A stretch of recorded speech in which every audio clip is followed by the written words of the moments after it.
Here is one of a series of talks by spiritual leader Lola McDowell Lee, spanning 2 decades from the early 70s through the 90s. Lola was a Zen Roshi, whose Rinzai lineage included Dr. Henry Platov and renowned Zen master Shigetsu Sasaki. Lola was a religious scholar as well as an ordained Christian minister. While the talks are focused mainly on Zen and Buddhism, Lola drew on many spiritual traditions, including those of Jesus, Plato, Lao Tzu, the Hindu Vedas, Meister Eckhart, and Gurdjieff. Now, I'm still going on a little bit with this thing of Taoism. And for those of you who are not familiar with it, Taoism, not the Taoism of today, but the one that was extant 2,500 years ago, when Lao Tzu, the old philosopher, was in his prime. And he wrote this little book. He was an old man and wanted to leave the province. He wanted to leave China. So he left his little town and got to the gate to leave China, and they stopped him because the king didn't want him to go. And so they said, everybody who leaves China has to pay a tax. And he didn't have any money, so they asked him, would he please write his philosophy? So he came back and he wrote this little book of 5,000 Chinese characters, which is called the Tao Te Ching, or the Canon of Reason and Virtue. And it is one of the most translated books in the world. It is a very succinct, and one should make an effort to read it. Yeah, it's quite something. If you're going to read it, get Paul Carus translation. Anyway, we are at this little chapter in it called What Can Be Done? And he says, who by unending discipline of the senses embraces unity cannot be disintegrated. By concentrating his vitality and inducing tenderness, he can become like a little child. By purifying, by cleansing, and profound intuition, he can be free from faults. Who loves the people when administering the country will practice nonassertion. Opening and closing the gates of heaven, he will be like a mother bird, bright and white and penetrating the 4 quarters. He will be unsophisticated. He quickens them and feeds them. He quickens but owns not. He acts but claims not. He excels but rules not. And this is called the profound virtue.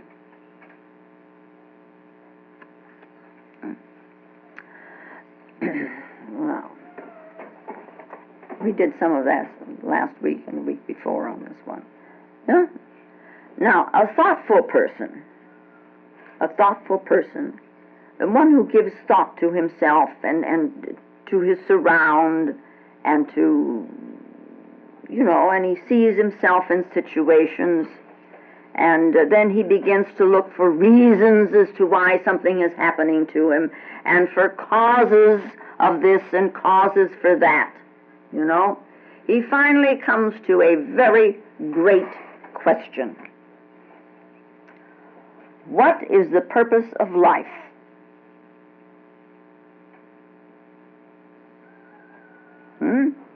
Why are we alive, and what for? What is this all about, this that we find ourselves in? What is it all about? Now, as long as there have been intelligent human beings, human beings have asked this question. I find myself in this situation, what is it all about? Without the conjuring up of reasons that somebody else maybe has given you, or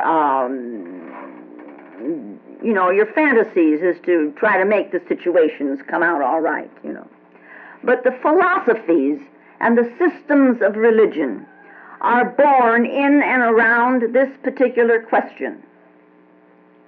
What is the purpose?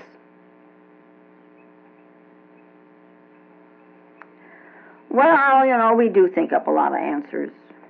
We have got aims, we have got goals, we have got ambitions, and then there is sex, and then there is money, and there is power, and there is prestige. Are they really purposes? Huh? I mean, supposing, how can I put it? So somebody decides that sex is the big thing, and this is the thing about living, huh? They enjoy it, and so they overemphasize it. And then when it's all said and done, what was the purpose? Huh? Huh? The purposes, or say it's money, or say it's power, or I've got to have prestige and respect. People have got to look up to me. Then I can cope with the world. As long as I'm on this little pedestal with everybody looking up at me, then, so I do everything in my life for this purpose. And again, when it's all said and done, so what? Huh? The purposes and goals that we have every day. I want a new dress, I want a new suit, I want a new house, I want a new car, all that sort of thing. These purposes and these goals, they are derived from the world which we see and we hear. And it's a relative world, the world with which we have relationship. Out of this we make certain goals, and we pivot then ourselves around the purposes which we have conceived by our observations of out there. And we have goals that are based on the necessities of living.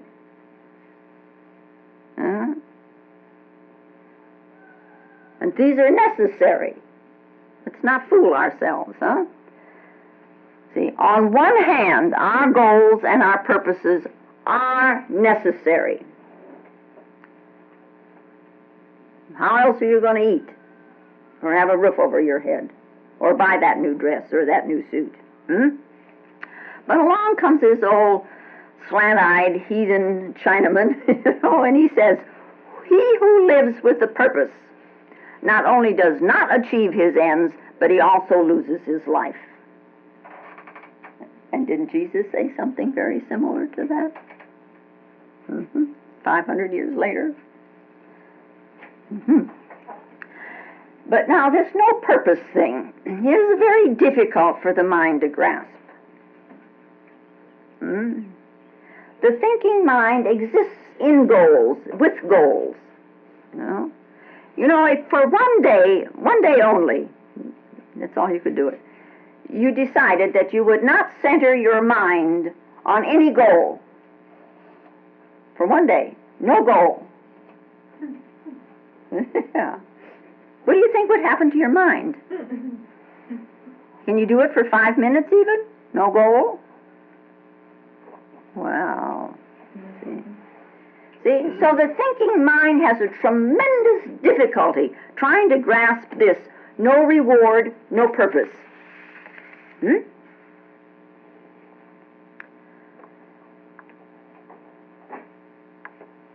I gotta eat. Fine. Of course you do.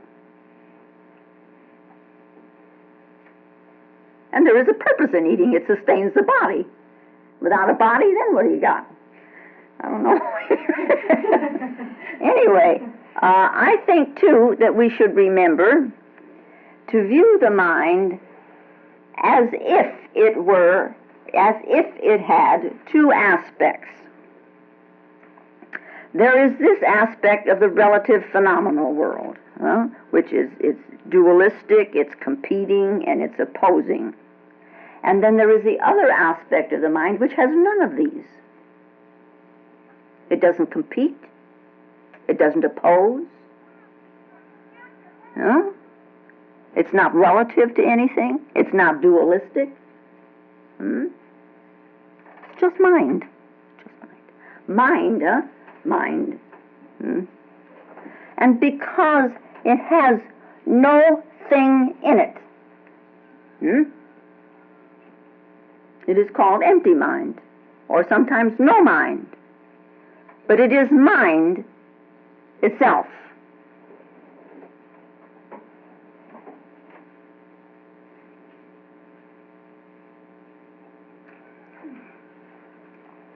Now, to try to comprehend our existence, our daily existence, with a relative view is necessary.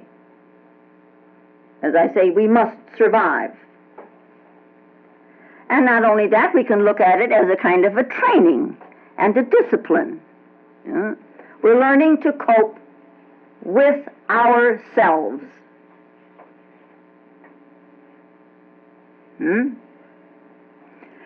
Learning to cope with oneself in this relative world is quite an accomplishment.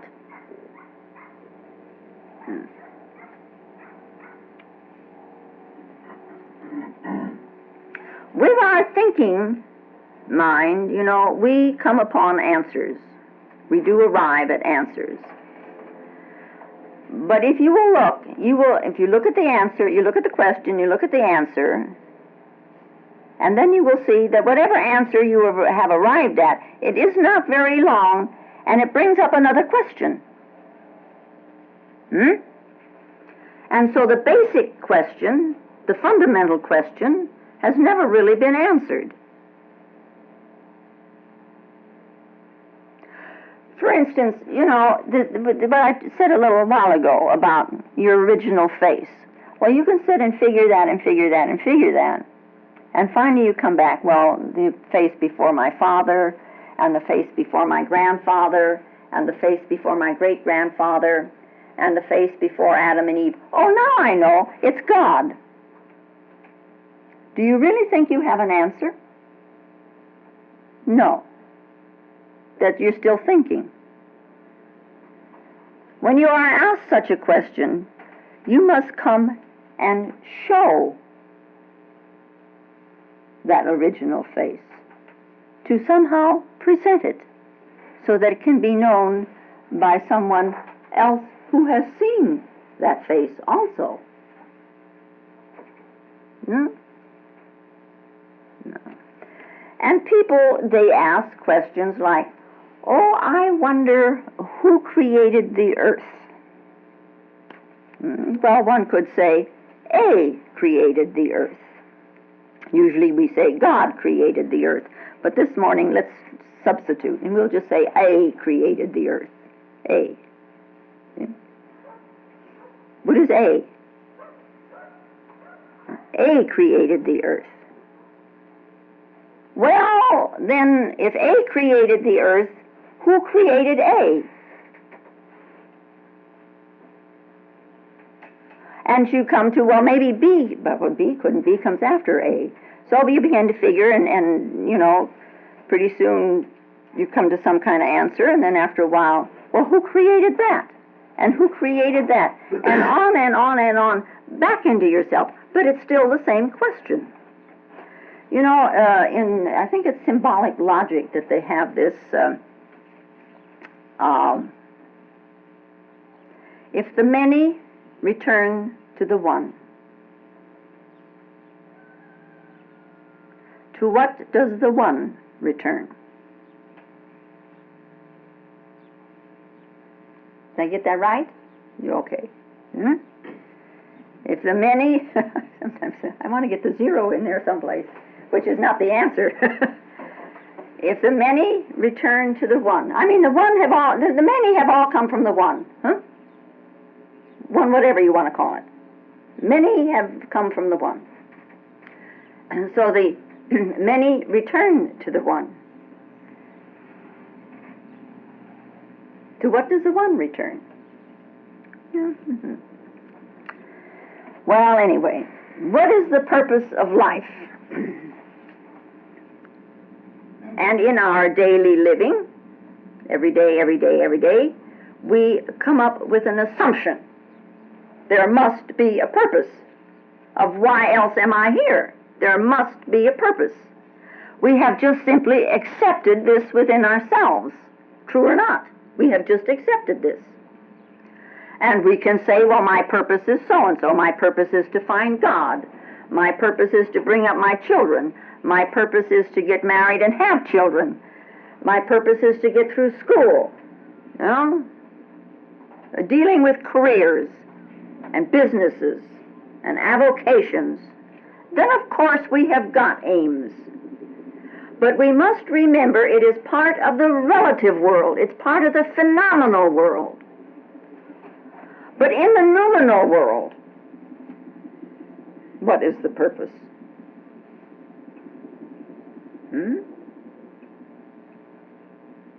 No answer.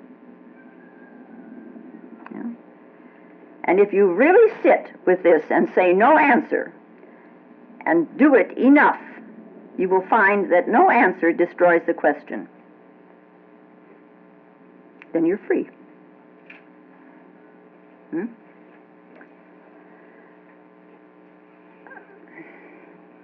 Bodhidharma, you know, he came from India to China. And it must have been, they say, a very long journey because they didn't have the transportation that long ago that they have now. He came in about 600, let us say. Bodhidharma was the 28th in line after the Buddha, who had received the transmission outside the scripture. Yeah. So, and they call him the patriarch, the 28th patriarch, and he came to China. And he was lecturing around and about. He found this Chan Taoistic thing there, and, you know, he liked that too. And there was an emperor who decided this was a very fine man, and he would help him.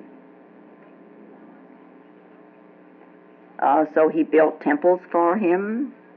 He built some monasteries for him, and he urged the people to go and listen to this man and to become his students. So after a few years of this, the emperor came to Bodhidharma and he said, all these things I have done for you. And when I die, what merit will I have? And Bodhidharma looked at him and said, none.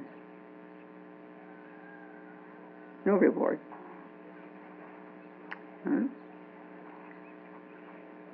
I shook him. I mean, all this work he had done so that after he died, he would have great reward. And he said, but you have come all the way from China, from India to this country. Such a long, arduous journey. I think it took something like 9 years, you know. And he was an old man already. He was like 89. If there is no merit to come, well, why are you doing all this? And Bodhidharma, this is an old famous thing, you know. Bodhidharma looks at him and says, oh, the cypress tree in the garden.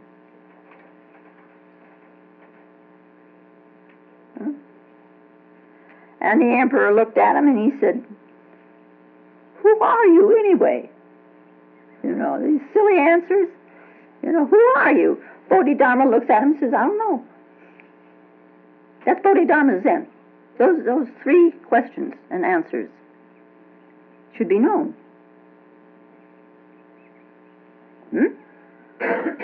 No purpose.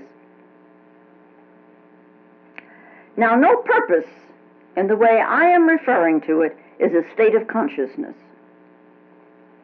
It's not something you can think. It is a state of consciousness, huh? Yeah? And this you should realize about yourself. That part of you that has no purpose. Because, in this phenomenality, all the questions, all the efforts to explain yourself to yourself, this basic question remains. And we have been taught, rightfully so, that there should be an aim in life. There's a goal. Some people say, well, they live to serve, or they live for the sake of truth, or they live for God. And they say to us, do not make the mistake of living for the sake of living. And Lao Tzu says, why not? Why not live for the sake of living? The road that we travel on from the time we're born to old age, this journey that we make, what is its destination? Now really, not some fantasy that you have concocted. What is its destination? It is very difficult for the intellect to grasp the fact that this journey itself is its own destination. At this moment, not a thing is lacking. All you have to do is see the perfectness in yourself. There is nothing lacking.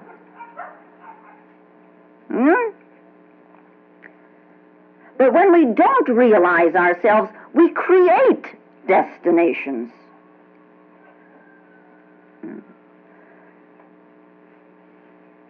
And so we create them. Look at the goals you have set for yourself. We get off in a corner by yourself and look at them a little bit. What is the purpose of the destination you have created? And supposing you arrived at that, what happens next? There would be another one, and another one, and another one. We make all kinds of destinations and put them in different clothes. And our goals, they're always in the future, even if it's only 5 minutes from now. But the effort of thinking about the goal, of creating the goal itself, of creating this destination, the effort is in this present moment, even though you say, I haven't got it now, so I'll have it 5 years from now. But there is this effort now. A child goes to school, and it struggles with mathematics, or it may struggle with English, or whatever, And the child knows that he's going through all this stress of learning so that he may derive some benefit later on. He passes the examinations, and then he's told, well, now you're ready to face life's struggles. Are you? I don't think I was. I don't think passing an examination like that gave me the key to the whole thing. No. But at the same time, a child can be very aimless. Some children are, They'd like to lead an aimless life. They're going to play all the time. And a child has to be led out of an aimless life and to be given some aims and some ambitions. And all of our methods of education are toward this. And it's necessary. How else is the young adult and later the adult going to become a part of the society in which he lives?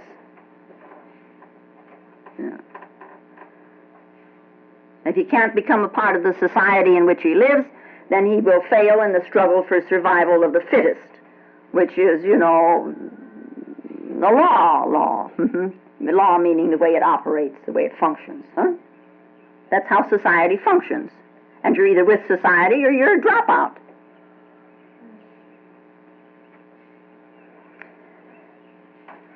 And Jesus said to his disciples, why do you worry about your daily bread?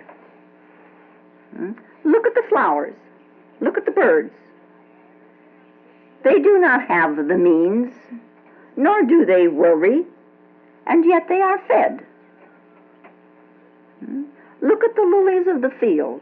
Even King Solomon cannot come anywhere near them for beauty and majesty.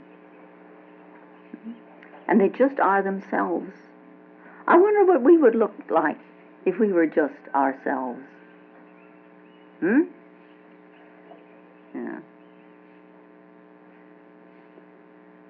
But again, Jesus is talking about a state of consciousness also.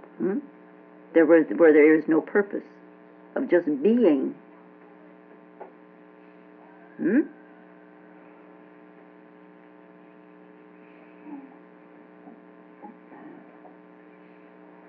But we're human beings, yeah. And we can't be left like the lilies in the field, you know. We cannot gather grain like the birds.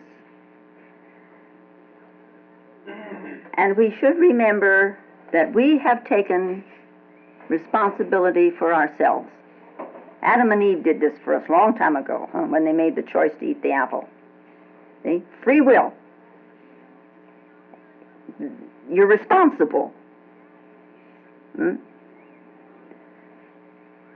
So man then is he has entered into a world of struggle that's very different than the rest of nature. Because man alone can say, I am responsible.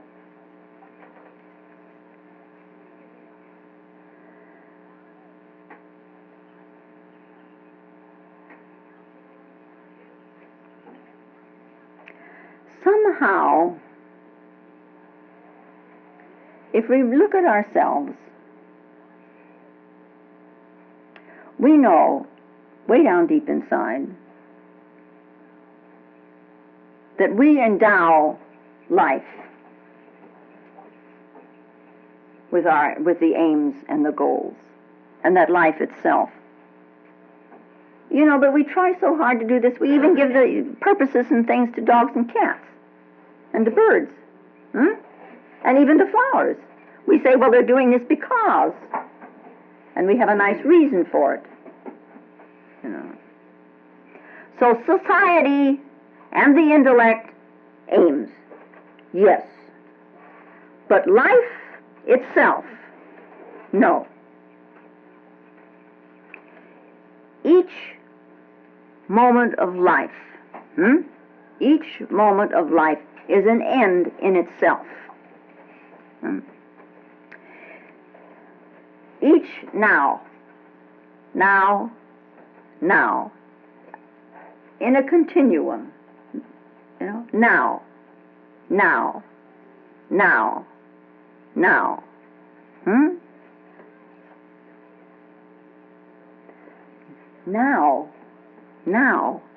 Now is the day of the Lord. Now understand that. To be in that now, to be in this present moment, now is the day of the Lord. It's complete in itself. You know, wherever you are, whatever you are, in this now is the fulfillment of life, because it is life. If we could just be now. Now, if you're only living in your thoughts about the goals and thoughts about tomorrow, then you miss living today. Every tomorrow becomes today. If you're in the habit of sacrificing today, then the whole of your life will be sacrificed. Because tomorrow in its way never comes. Not more than a single moment. That's what you have. This now. This moment. Now, can you live for this moment itself? And now this doesn't mean, I'm not saying that you can't look at a timetable for a plane or a train that you're going to take tomorrow. And it doesn't mean that you have to drop all the projects, even if it's going to take 6 months or 6 years to bring them to completion, that you shouldn't make any arrangements today. You should. Huh? But whatever decision you are making about that project or about that trip, realize you're making it now. But your decision belongs to this moment. This moment is when you're making the decision. So take as much pleasure and as much interest in this decision as is possible. Well, I'm going to do it tomorrow, so the effort is going to be tomorrow. It isn't. The effort is now. Yeah. To make a decision can be pleasurable. Yeah. So you enjoy the decision that tomorrow morning you will get up at 5 o'clock in the morning. Right? Yeah? And that's the complete thing. This is your decision. Yeah. Then tomorrow morning at 5 o'clock you get up, and this is this moment. And you have the pleasure of getting up at 5 o'clock in the morning. Huh? And then you get on the plane or the train, and you don't sit there worrying about what's going to happen when you get off, all these future anxieties. Huh? Well, there was a sign down on Escondido Boulevard about people who worry, sweep a lot of smoke. Huh? Yeah. Don't let this very moment slip by because of your anxieties about something that's never going to happen. No. To become one with this moment is to become one with oneself. To become one with oneself is to become one with life. The people talk about unity. They're going to have this unity with God or unity with the universe. Well, first you have to come and make a unity with yourself. And that's now. And I'm not saying to live now is not to plan for the future. To live now simply means that there is more than your thinking. See? There is more than your anticipation. There is more than your worry. Something more. Something in which all of this anticipation, worry, and so on is taking place. So you're worrying about all the little parts, and there's the whole.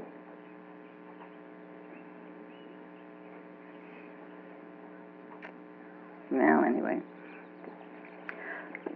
There's all kinds of different people, There's a type of person that lives an aimless life, He's thrown here and thrown there, and he's dulled by apathy, and he goes wherever life pushes him, and he doesn't take existence into his own hands. In other words, he's saying, I don't want to be responsible. And he's like a dead leaf that's blown hither, thither, and yon. And then on the other hand, we see a person who is always on the run to attain a goal. He's always investing today for tomorrow. And he spends his life in pursuits. And now Lao Tzu says there's another type. One who is neither lazy nor obsessed. He doesn't run from life, nor is he just a dull blob. See? When this type of person, this third type of person, runs, it is not to achieve something, because he's with himself. Each step that he takes is just joy. He's with himself. He lives each moment in its fullness. And then in the long run, he doesn't regret that his life was spent in vain and that he didn't reach all his goals. Because some of the goals we have are kind of silly too, aren't they? This third type of man accepts what comes before him and he lives it. This is what was given him.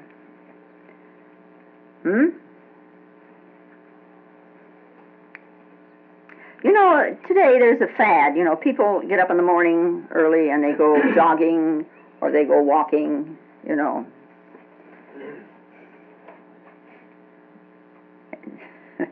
You get out there and you say, well, I'm going to go once around the track. No, I'll go twice around the track.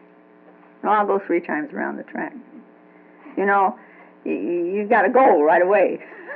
You know, I need to get around this thing 3 times today. Huh?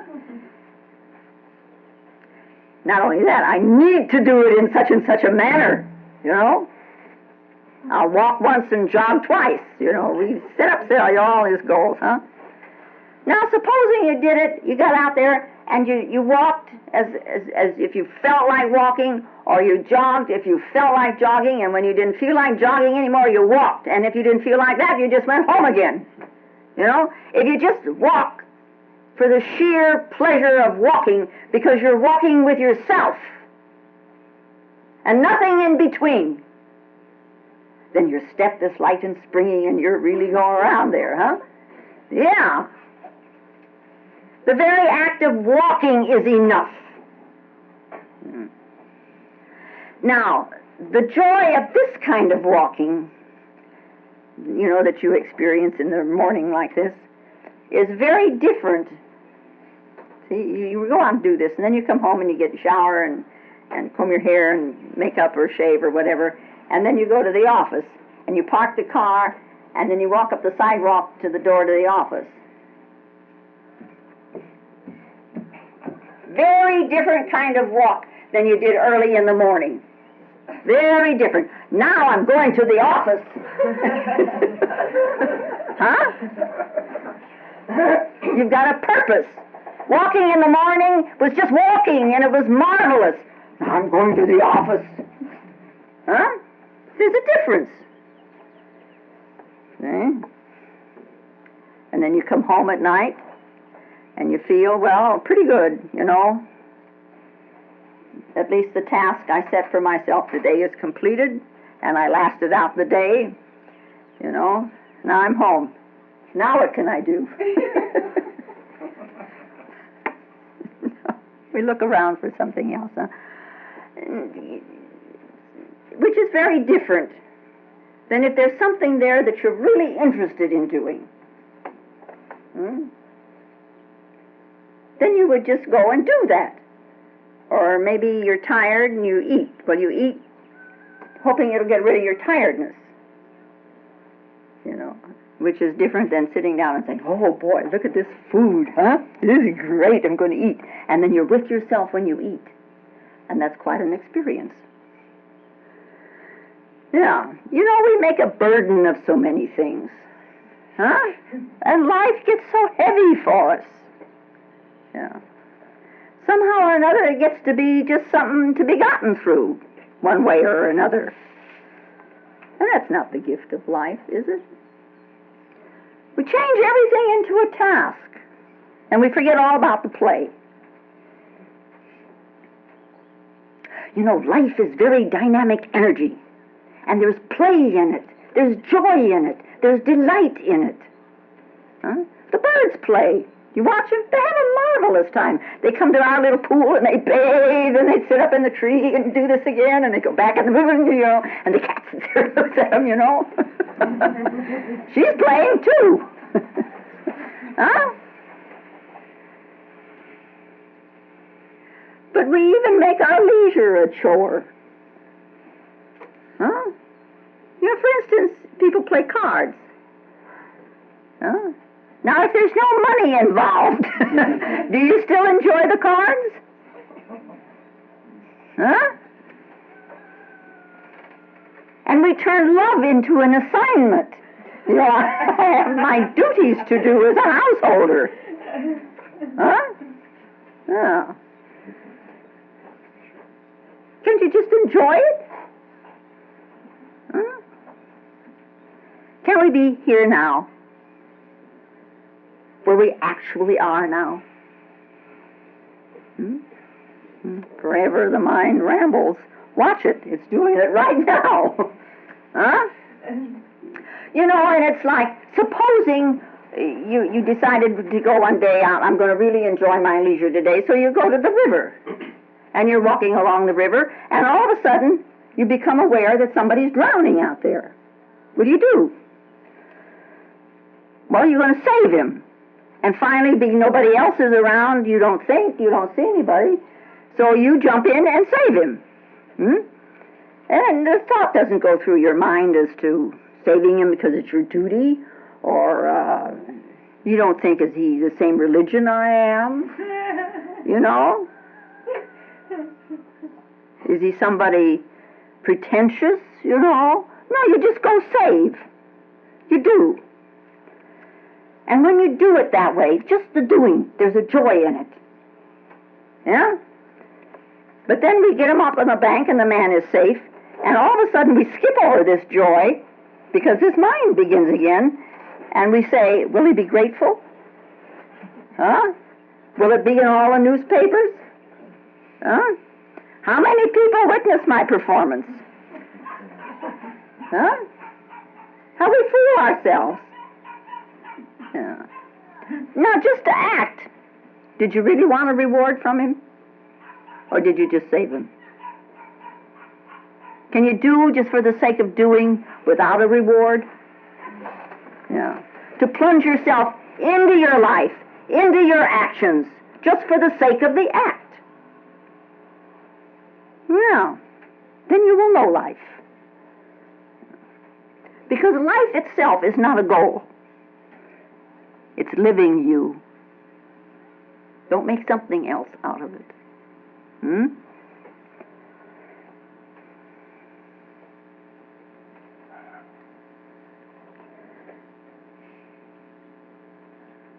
Life having, shall we say, produced you is quite an accomplishment in itself.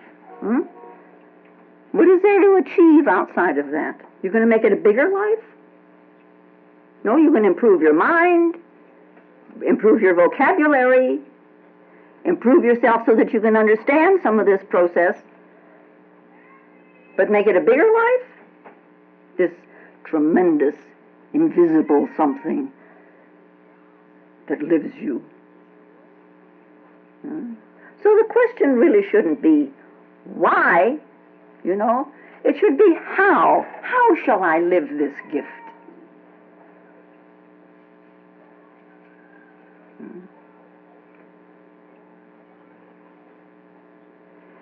Anyway, Lao Tzu says, in the opening and the shutting of his gates of heaven, cannot he do so like a female bird? Well, the masculine mind, the male mind, works in a particular manner. The feminine or the female mind works in an entirely different fashion. This is why they never seem to understand each other. Huh? Male mind, the masculine mind is aggressive. It's objective. And I am not referring particularly to a man when I say masculine aspect of the mind. Masculine type of mind is aggressive. And one way to go about doing things is to be aggressive about them. So then if you're doing that, then you know that you are using the masculine aspect of your mind. Yeah. It's characteristic.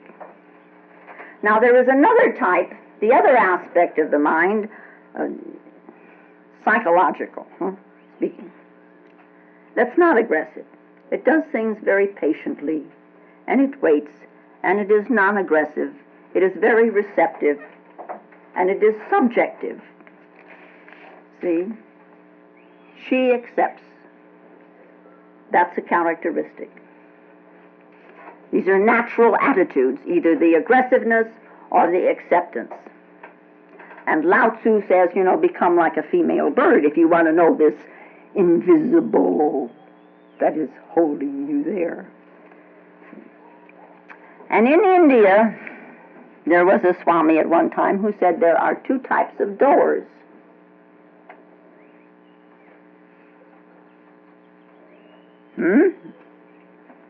One is aggressive and one is receptive.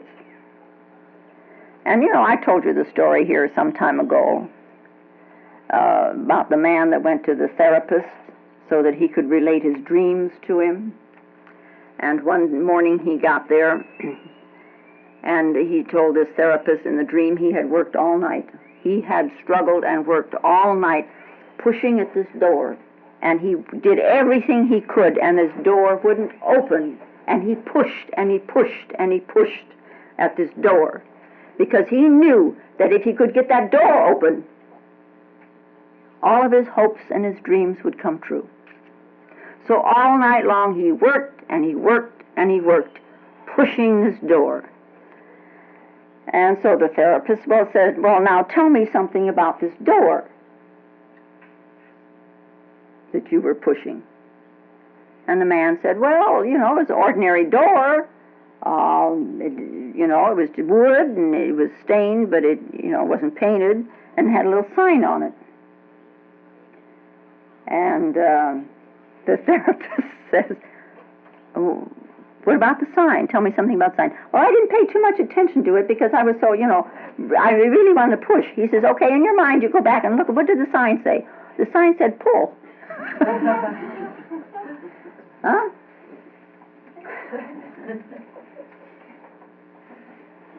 Yeah. Let it come. Just let it come. Don't keep pushing everything away from you. Let it come. Life will come too. Yeah. Now this aggressiveness,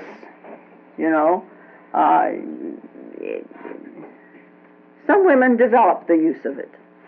Yeah. It is a kind of an attitude toward life. And when it's found overly done in a woman, we find a very aggressive, competitive, hard, cold female.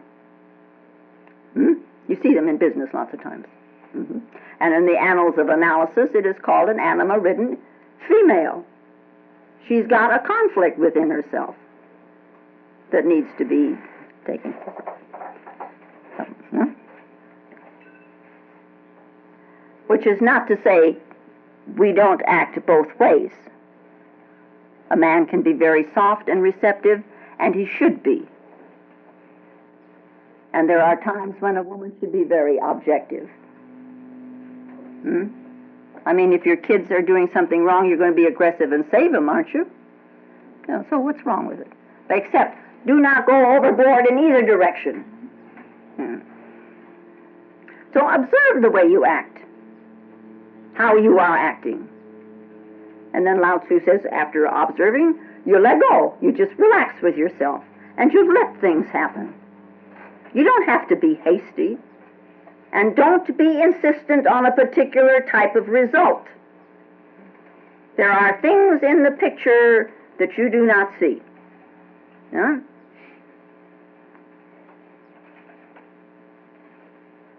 Cultivate the ability to accept. Keep your doors swinging both ways, and be happy with what you are. That's a good place to begin, isn't it? Be happy with what you are. Do not make an enemy of existence. Have an inner feeling of some friendliness toward life. And this is the female bird. She feeds, but she doesn't own.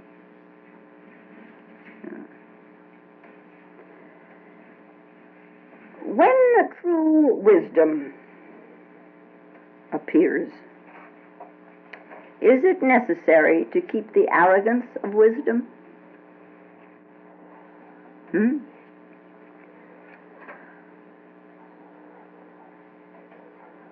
If one were really wise, would one have to proclaim all the time how much one knew?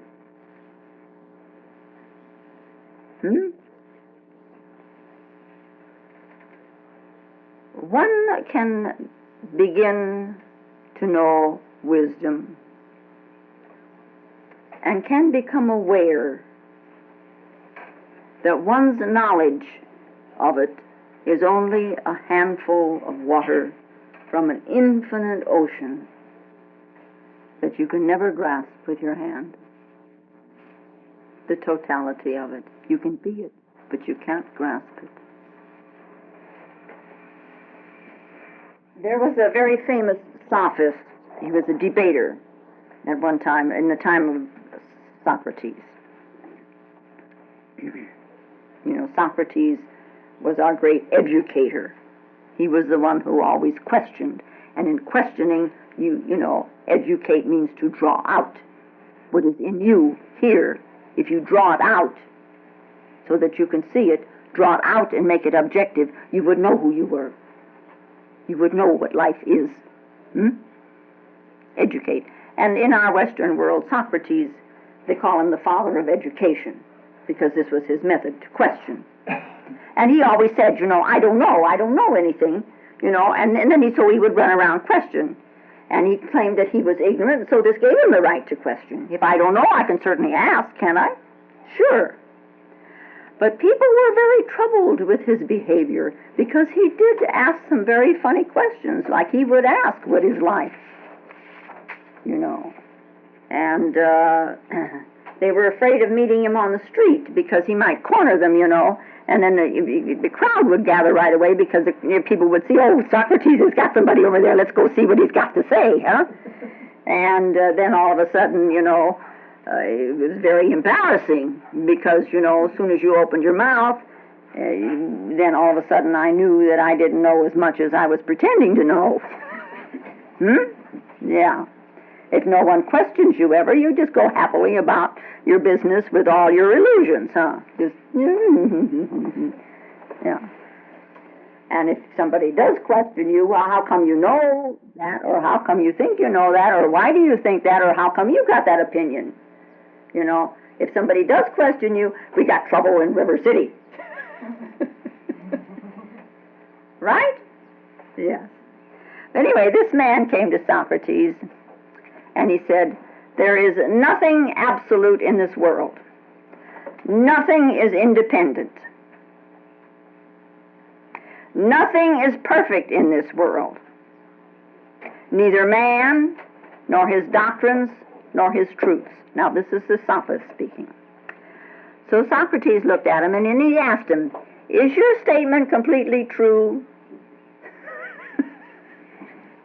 Completely and wholly true?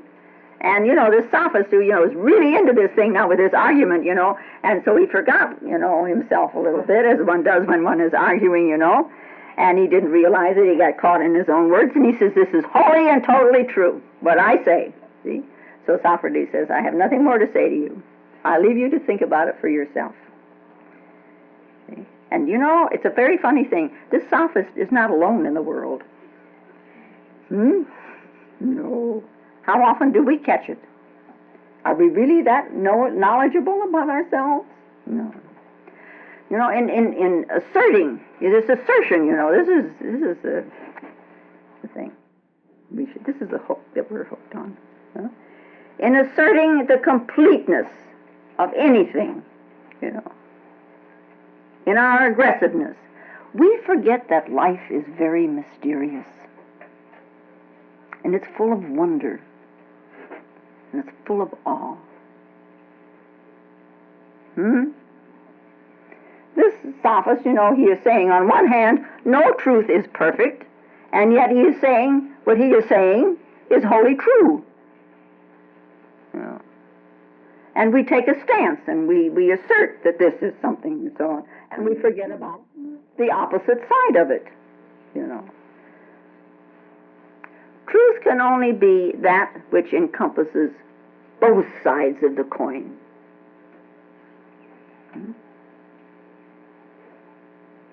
So we have an attitude of acceptance, and which is an invitation to living. You know? And it is then a preparation to becoming wise in our ignorance. And he who has courage for this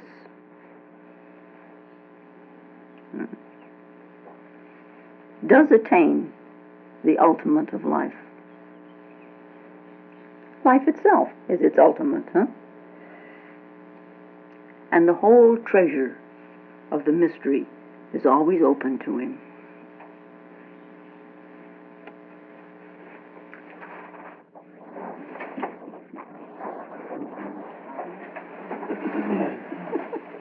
You must be very tired of sitting.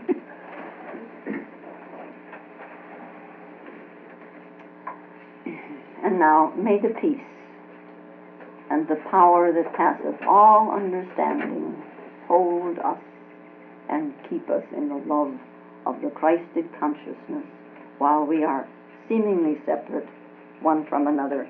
And I thank you very much.